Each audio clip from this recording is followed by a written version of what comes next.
Ça fait quasiment maintenant 2 ans que cette chaîne existe, 2 ans que je vous enseigne la photo de mariage, comment vivre de la photo de mariage. Et c'est le moment de passer aux aveux parce que j'ai fait des erreurs aussi dans ma vie de photographe de mariage. J'ai fait des erreurs sur des mariages. Allez, aujourd'hui je joue franc jeu et je vous dévoile les 6 pires erreurs que j'ai pu faire durant toute ma carrière de photographe de mariage. Générique. Bonjour, je suis Sébastien Roignan et vous êtes bien sur le guide du photographe de mariage, la chaîne YouTube qui va vous donner les clés pour prendre votre indépendance et vivre de votre passion, la photo, et plus particulièrement la photo de mariage. Vous le savez, être photographe de mariage, c'est pas une chose facile. C'est-à-dire que chaque fois qu'on se lance dans un reportage mariage, on sait pas ce qui va se passer, il peut y avoir plein de trucs, il y a tellement de choses à préparer avant, à faire pendant et à faire après, que il peut se passer énormément de choses. Et il est impossible d'être parfait partout, malheureusement. Mon côté contrôle fric me dit Seb, il faut absolument que tu sois parfait tout le temps, que tout soit nickel et tout. Non, c'est juste pas possible. Je dois l'admettre, j'ai fait des erreurs en tant que photographe de mariage. Et je me suis dit que ça pouvait faire une belle vidéo parce que sur YouTube, on montre souvent les choses qui se passent parfaitement quand on les a testées, tout ça et tout, mais voilà, ça merde aussi. Et c'est ce qui va se passer dans cette vidéo. Dans cette vidéo, je vais reprendre mes 12 ans de carrière de photographe de mariage. Je suis pas sûr, je pense que j'en ai loupé, ça fera peut-être une V2 plus tard d'autres erreurs que j'ai pu faire. J'ai regardé tous mes anciens mariages et j'ai réfléchi, je me suis rappelé, j'ai fait appel à tous mes souvenirs pour savoir où est-ce que j'avais pu merder, qu'est-ce que j'avais pu faire. Et il y a quand même des sacrés moments, des sacrées boulettes. Et ouais, ça fait mal, ça fait très très mal. Juste le dire, ça me fait mal. J'ai loupé la première danse, et c'était même pas au début de ma carrière. Évidemment, je vais pas vous décrire totalement la situation, parce que faut quand même que je garde un petit peu ma réputation. Mais j'ai loupé, cette première danse. En gros, on passait d'un endroit à un autre, le repas était à un endroit, et la danse était dans un autre endroit. J'entendais pas la musique, j'étais occupé avec des invités dehors, je les prenais en photo dehors, et en plus j'étais occupé, avec Jessica aussi, à installer un studio photo pour des photos qui seront faites après la première danse. Et il y a un moment, il y a Jess qui me dit je crois que la première danse est lancée. J'ai fait quoi? J'ai pris mes appareils photo, j'ai pris mon flash, je l'ai branché, j'ai fait j'y vais et tout ça. Et j'ai loupé. Je suis arrivé trop tard. Je m'en suis extrêmement voulu. Les mariés ne m'ont absolument rien dit. J'ai eu beaucoup de chance. Les mariés ne m'ont absolument rien dit, mais je pense qu'il n'y avait pas vraiment non plus de première danse. Pas dû avoir vraiment de première danse comme on l'entend, c'est-à-dire un show des mariés, tout ça et tout. J'ai pris beaucoup de photos des gens en train de danser après. Heureusement, ça a été une méga fête où il y a eu beaucoup de gens qui dansaient comme des tarés et tout. Et je pense que c'est passé. Voilà, puisque j'ai pas eu de mauvais retour de leur part. Et pour jouer totalement franc jeu, ça a failli aussi m'arriver sur mon dernier mariage. Non, ça aurait pas pu m'arriver parce que c'était un show des mariés, là, vraiment, et j'étais assis juste à côté de la scène. Enfin, de là où ils dansaient. Donc forcément, j'aurais pas loupé. Mais j'étais en train de discuter avec mon voisin, et il y a un moment, je vois les mariés s'éclipser, je fais... Non, il y a encore le fromage, tout ça et tout, donc non, c'est pas la première danse. Je les vois à l'entrée, et je dis à mon voisin, attends, 2 secondes. Je vais voir les mariés, et je leur dis, c'est pas la première danse, là, maintenant, rassurez-moi. Et ils me disent, si. Oh, putain, merde, bon, ok. Laissez-moi juste 2 minutes, et j'arrive. Et donc, j'ai couru vite fait, c'était à côté, mais à prendre mon appareil photo, remettre mes 2 appareils photo, remettre mes flashs, tout ça bien comme il faut, ça m'a pris 2 minutes, et j'ai eu cette première danse.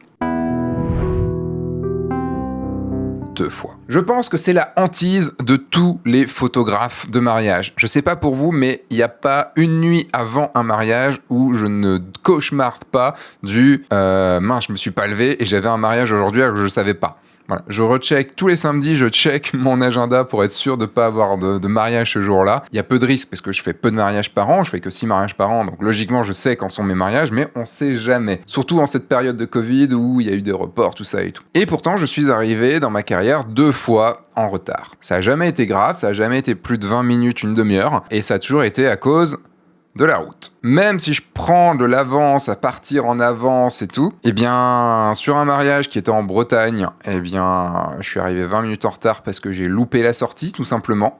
J'étais en train de discuter avec ma seconde et j'ai pas vu la sortie. J'ai loupé la sortie et quand on loupe la sortie sur une 4 voies, le problème c'est que souvent la prochaine sortie elle est loin. Et elle était à 10 minutes. 10 minutes aller, 10 minutes retour, ça fait que je suis arrivé 20 minutes en retard, qu'on est arrivé 20 minutes en retard au mariage. Et la deuxième fois, ça tombe bien parce qu'on est dans la même période là actuellement. J'étais avec Jessica et on est arrivé en retard parce que on roule tranquillement, on avait pris une bonne grosse demi-heure d'avance, tout ça bien comme il faut pour arriver une demi-heure en avance, donc 1 heure d'avance en tout. Route bloquée. Pourquoi route bloquée? Tout simplement parce que c'était une étape du Tour de France. Et une fucking étape du Tour de France, ça bloque les routes pendant 3 à 4 heures. Donc ça veut dire qu'on pouvait pas du tout passer. On a essayé de commencer à contourner, mais contourner une route qui vous barre complètement le passage, c'était pas top, hein, ça marchait pas. Heureusement, en mettant Waze, j'avais mis Google Maps comme un con évidemment, mais en mettant Waze, il savait les routes et donc il a pu nous faire un détour, nous faire reprendre la 4 voies qui passait tout un truc. Bref. On est arrivé avec 25 minutes, une demi-heure de retard. Ce qui était au final pas grave parce qu'on avait le temps et que la plupart des invités sont arrivés également une demi-heure en retard à cause du Tour de France.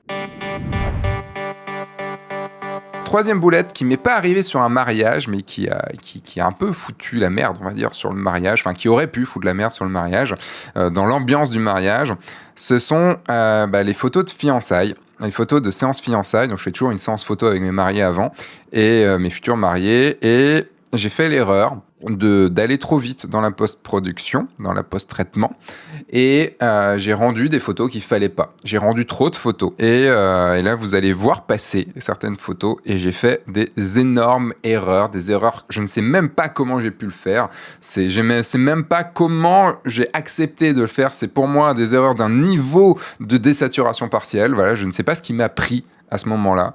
J'ai fait des flous de merde, des flous que... Je dis pourtant, il faut jamais faire de flou au post-traitement. Et pourtant, j'en ai fait.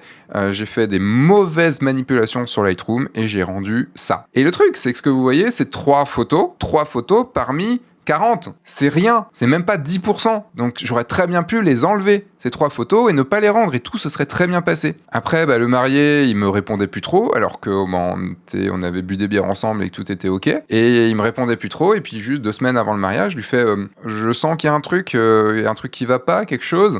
Et là, il me dit pour les photos. Du coup, je me suis excusé, j'ai vu en effet que c'était de ma faute, enfin, j'ai tout, voilà... C'était de ma faute. Et arrivé sur le mariage, je voyais qu'il me faisait plus confiance. Et des mariés qui vous font plus confiance, c'est pas ouf. Surtout moi, la façon dont je vis les choses avec mes mariés, et ça m'a fait extrêmement mal, et ça m'a donné une très très bonne leçon pour ne plus merder et faire attention, et surtout prendre le temps de bien faire mon post-traitement, voilà. On va rester dans la partie post-traitement, pas post-traitement, on va après le mariage. Cette fois, on est après le mariage et je rends les photos à la mariée, au marié. Tout se passe bien, ils sont super contents et tout. Alors, j'étais pas encore chez Lumis à cette époque-là, et chez Lumis, en fait, les clients peuvent, avec l'accès client, cacher certaines photos. C'est-à-dire qu'il y a des photos qui ne seront pas vues par les invités. Et donc, je montre les photos aux mariés, et elle me dit, par contre, les photos de l'habillage, de mon habillage, je veux pas qu'elles soient montrées, les photos où je suis en petite tenue, je veux pas qu'elles soient montrées à mes invités. C'était dans un moment où je bougeais beaucoup pour le boulot, et forcément, vous vous doutez de ce qui s'est passé, c'est que j'ai envoyé les photos à tout le monde, et que j'ai mis la galerie en ligne, et que dans cette galerie en ligne, il y avait les photos qu'elle voulait pas montrer. Et je m'en rappelle, j'étais en prestation pour un client corpo, donc je me baladais de maison en maison pour faire ça, et je reçois un coup de téléphone de la mariée qui me dit Seb, c'est pas cool. Et je tilte assez vite et je me sens très très très très con. Je cache évidemment les photos très vite, et heureusement les photos n'avaient pas été envoyées à tous les... Enfin, il n'y avait pas beaucoup de gens qui avaient pu voir les photos, mais elle avait reçu quand même des appels de ses parents, je crois, en disant dis donc, on te voit comme ça, enfin...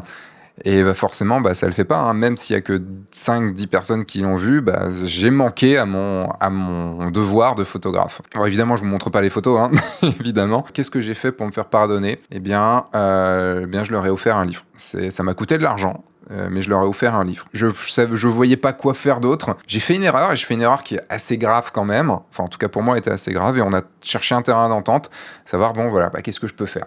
Et je sais pas si... Au final, ça a été joué ou pas, abusé ou pas, je dirais pas, je pense pas. Je pense que c'était vraiment, vraiment très sincère. C'est quelque chose qui m'est beaucoup resté en tête, et c'est vrai que maintenant que les mariés peuvent eux-mêmes cacher certaines photos, au moins j'ai plus de problème avec ça, c'est eux qui cachent. Allez, 5e boulette, c'est une boulette qui aurait pu me coûter la vie. Les plus anciennes d'entre vous qui me suivent sur F1.4 depuis très longtemps et qui ont peut-être assisté au salon de la photo quand c'était en 2013, je crois. C'était pas ma première, je crois que c'était ma deuxième, 2013. J'ai failli mourir sur un mariage. Voilà. Et la boulette que j'ai fait, c'est quoi ? C'est de monter sur un escabeau. De monter sur un escabeau, enfin une échelle, on va dire même, une échelle en mode escabeau, sans personne qui tienne cet escabeau. C'était pour la photo de groupe, il n'y avait pas d'étage pour pouvoir me mettre en hauteur, je suis monté sur l'escabeau. Tous les gens étaient devant moi, et je sais pas ce qui s'est passé à ce moment-là. J'ai jamais compris comment ça avait pu se faire. À un moment, je me suis senti partir en arrière, et j'étais quand même assez en hauteur, parce que je devais être à 2 mètres de hauteur, quelque chose comme ça. Je me suis senti partir en arrière, et j'ai atterri sur le dos. Sur le gravier. J'ai eu énormément de chance. Mes 2 appareils photo qui étaient sur mon harnais auraient pu passer derrière mon dos, j'aurais pu tomber sur une grosse pierre qui était à côté, j'aurais pu me faire extrêmement mal. J'ai été sonné pendant, je pense, quelques secondes, puisque je me souviens d'avoir plein d'invités et la mariée au-dessus de moi qui « ça va, qu'est-ce qui se passe ?» et tout.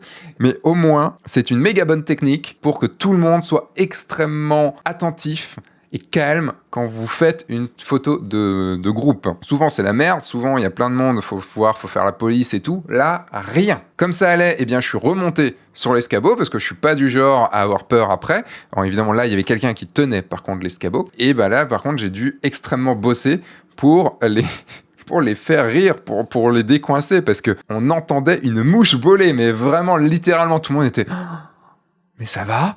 Il est remonté sur l'escabeau ? Mais qu'est-ce qui se passe ?» Parce qu'il y a quand même des gens qui ont appelé les pompiers. Donc ça veut dire que juste après, il y a les pompiers qui sont arrivés pour moi, pour faire un check-up.